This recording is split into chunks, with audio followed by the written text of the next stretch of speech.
Memang ada sementara manusia ada yang tidak mempercayai orang itu kalau sudah mati apa bisa dihidupkan lagi. Ya, coba dibaca ayatnya itu.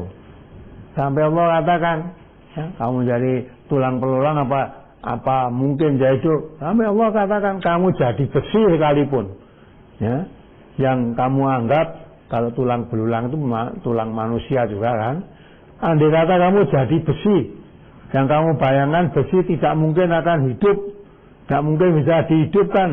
Ya, itu pun akan dihidupkan juga. Coba Bani Israil itu Al-Isra 42 sampai 90 sampai 52 itu 49. Al-Isra ayat 49 sampai 52 di brosur halaman 2 masuk ketiga. Wa qalu a idza kunna 'idzaman wa rufatan a inna lamab'utsuna khalqan jadida qul kunu hijaratan aw hadida aw khalqam mimma yakburu fi sudurikum fasayaquluna may yu'iduna qulil ladzi fatarakum awwala marrah fasayunghizuna ilaika ru'usahum wa yaquluna matahu qul asa ayyakuna qariba yauma yad'ukum fayastajibuna bihamdihi wa tadunnuna illa bistum illa qalila.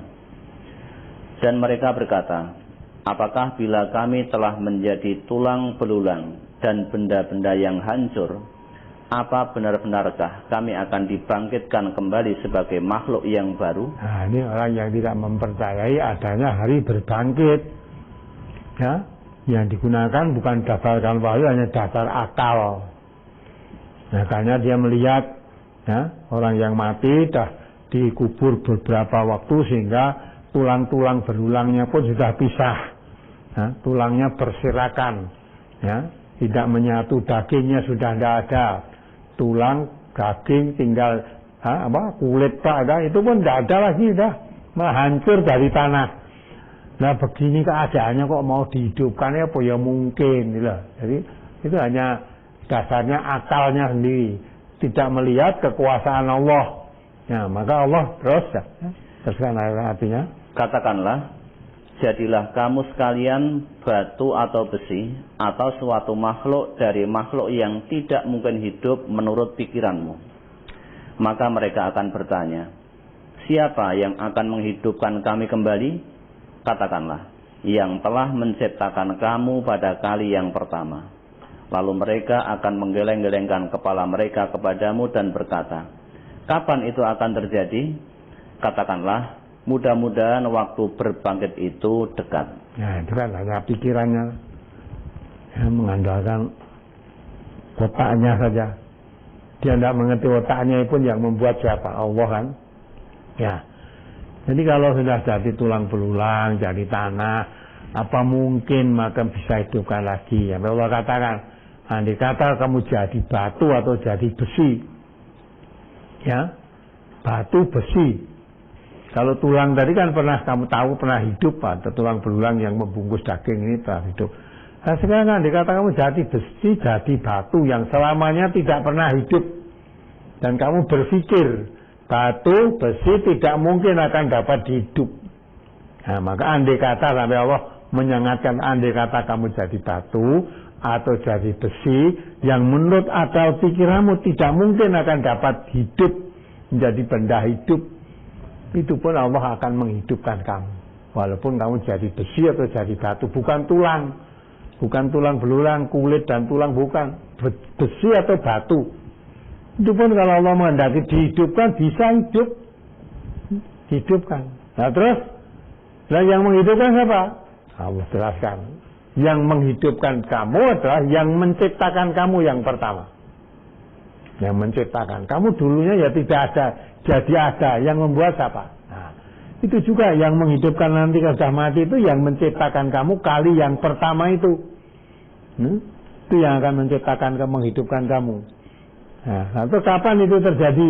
Nah, katakanlah Muhammad, hal itu tidak lama, akan sebentar saja. Artinya peristiwa itu kapan kamu mengatakan kapan itu terjadi, mudah-mudahan tidak lama. Ini kan? Jadi seolah-olah yang diandalkan hanya jalan pikirannya. Nek wis remuk hancur dari tanah sing urip piye kan, nah, kamu tidak pernah berpikir, kamu dulunya tidak ada. Sekarang ada yang menghidupkan bagaimana? Siapa yang menghidupkan? Allah kan yang menghidupkan. Allah kalau menghendaki sesuatu tinggal kun. Ya, kalau mengatakan kun, fayakun. Kalau mengatakan ini ada, pasti ada. Artinya Allah itu menghendaki apapun bisa. Maka jangan mengecilkan kekuasaan Allah. Nah, terus? Yaitu pada hari Dia memanggil kamu, lalu kamu mematuhinya sambil memuji-mujinya, dan kamu mengira bahwa kamu tidak berdiam di dalam kubur kecuali sebentar saja. Ya. Walaupun kamu mungkin ribuan tahun dikubur, jutaan tahun mungkin dikubur, tapi nanti kalau dibangkitkan dari kubur, seolah-olah kamu kok baru saja tidur dah dibangkitkan. Siapa yang membangkitkan ini? Tidak. Nah, maka itu manusia.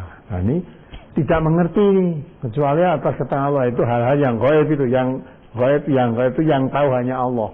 Maka andai kata manusia tidak diberitahu, tidak akan mengerti. Nah, hidup ini apa nanti akan setelah mati akan apa dihidupkan lagi terus bagaimana? Itu kalau tidak diberitahu oleh Allah, tidak ada yang tahu. Maka kunci yang gaib itu yang tahu hanya Allah. Nah, orang yang beriman, hal-hal berita-berita yang begini ini, ya, diperintah mengimani saja, tidak diperintahkan untuk mengetahui, karena bagaimanapun juga tidak mungkin akan mengetahui. Tapi yang difirmankan oleh Allah berupa hal-hal yang gaib itu kita diwajibkan mengimani saja bahwa itu pasti akan terjadi. Allah yang dikatakan oleh Allah itu walaupun itu nanti akan dibangkitkan kembali setelah mati, akan dimasukkan neraka, dimasukkan surga, ya, dikubur nanti walaupun berapa tahun, jutaan tahun mungkin dikata seolah-olah hidup sebentar, hidup dikubur sebentar saja, ya, mati tidur dikubur sebentar, dibangunkan. Yang selama ini kamu tidak bayangkan bahwa nanti akan bisa dibangunkan, oh sudah. Itu semua pertanyaan itu gaib. Nah, yang gaib itu orang yang beriman, alladzina yu'minuna bil ghaibi. Yaitu orang-orang yang mempercayai adanya yang gaib. Itu sesuatu yang diberitakan oleh Allah ya, di dalam Al-Quran ini, ya, yang belum pernah terjadi. Itu gaib, belum pernah terjadi di dunia ini. Jadi semua itu berita-berita gaib. Bagi orang yang beriman diperintahkan meyakini adanya yang gaib. Nah, kalau tidak meyakini ada yang gaib, ya seperti tadi, baru akan dibangkitkan. Itu sudah tidak percaya, apalagi kok ditanya dalam kubur, apalagi kok diberi balasan amalnya, ya, tidak akan percaya. Maka penting sekali adanya kepercayaan yang gaib. Itu orang yang beriman wajib mempercayai adanya yang gaib.